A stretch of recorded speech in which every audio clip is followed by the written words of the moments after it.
अब ममता बनर्जी की तृणमूल कांग्रेस टूटने के कगार पर पहुंच गई है। विधानसभा चुनाव हारने के बाद पार्टी में बगावत तेज हो गई है। नगर पालिका से लेकर प्रवक्ता स्तर के नेता इस्तीफा दे रहे हैं। इसके साथ ही भ्रष्टाचार के आरोप में नेताओं की गिरफ्तारियां भी बढ़ रही हैं। टीएमसी के नेताओं पर हमले हो रहे हैं।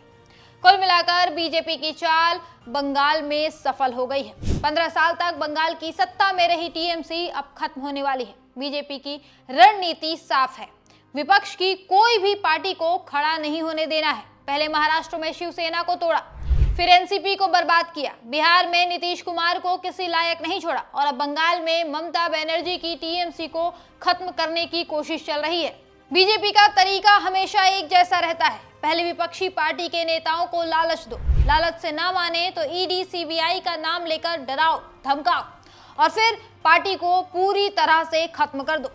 आज देश में बीजेपी चाहती है कि सिर्फ एक ही पार्टी रहे, एक ही आवाज रहे और बाकी सब चुप हो जाए। बीजेपी लोकतंत्र को कमजोर करके एक पार्टी का राज कायम करना चाहती है। अब आज टीएमसी की हालत देखिए। ममता बनर्जी की पार्टी बंगाल में लगातार 15 साल तक राज कर रही थी। 2011 में उन्होंने वामपंथियों को हराकर सत्ता संभाली थी, लेकिन 2026 के चुनाव में बीजेपी ने जीत हासिल कर ली और टीएमसी बुरी तरह हार गई। अब पार्टी के अंदर विद्रोह शुरू हो गया है। कई नेता बागी हो गए हैं। रीता अमृत बनर्जी जैसे नेता अब खुलकर अभिषेक बनर्जी की तानाशाही का विरोध कर रहे हैं। खबर है कि 50 से ज्यादा विधायकों ने रीता अमृत बनर्जी का साथ दिया है। वे कह रहे हैं कि पार्टी में सारा फैसला सिर्फ एक परिवार चला रहा है। ममता बनर्जी के भतीजे अभिषेक बनर्जी पर सारा आरोप है कि उन्होंने पार्टी को अपने कब्जे में ले लिया है। इसी बीच हिंसा भी शुरू हो गई है। हाल ही में अभिषेक बनर्जी पर हमला हुआ। सोनारपुर में उन पर ईंट, पत्थर और अंडे फेंके गए। फिर टीएमसी सांसद कल्याण बनर्जी पर भी हमला हो गया। टीएमसी इसे बीजेपी की साजिश बता रही है, जबकि बीजेपी कह रही है कि ये जनता का गुस्सा है। लेकिन सवाल ये है कि इतनी जल्दी हिंसा शुरू क्यों हुई? क्या विपक्षी नेताओं को डराने की कोशिश की जा रही है? ये बीजेपी का पुराना खेल है। शिवसेना को तोड़कर एकनाथ शिंदे को अपनी तरफ मिला लिया। उद्धव ठाकरे अकेले रह गए। एनसीपी में अजीत पवार को तोड़कर पार्टी को आधा कर दिया। नीतीश कुमार को बार बार इस्तेमाल किया और फिर फेंक दिया। कई बड़ी पार्टियों के साथ गठबंधन करके उनका काम तमाम कर दिया।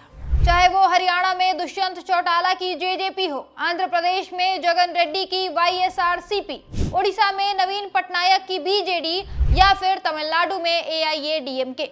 सबके साथ बीजेपी ने यही खेल खेला, गठबंधन करके उन्हें जड़ से खत्म कर दिया। और अब टीएमसी का नंबर है। बीजेपी लालच देकर, डरा धमकाकर, एजेंसियों का इस्तेमाल करके हर विपक्षी पार्टी को कमजोर कर रही है। उसका मकसद साफ है, देश में कोई मजबूत विपक्ष बचे ही ना, कोई सवाल ना पूछे, जनता की आवाज दब जाए।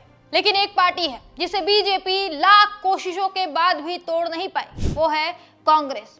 राहुल गांधी अभी भी अडिग खड़े हैं। वे न्याय की लड़ाई लड़ रहे हैं, गरीबों के लिए, युवाओं के लिए, समाज के हर वर्ग के लिए। बीजेपी ने कांग्रेस शासित राज्यों में कई बार ऑपरेशन लोटस चलाया, एमएलए तोड़ने की कोशिश की, लेकिन हर बार फेल हो गई। राजस्थान, छत्तीसगढ़, हिमाचल, कई जगहों पर कांग्रेस मजबूती से खड़ी रही। राहुल गांधी का आत्मविश्वास और सच्चाई की लड़ाई ही कांग्रेस को आज भी जिंदा रखे हुए है।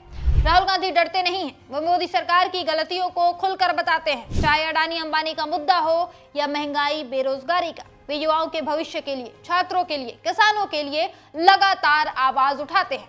यही वजह है कि बीजेपी उनसे सबसे ज्यादा डरती है।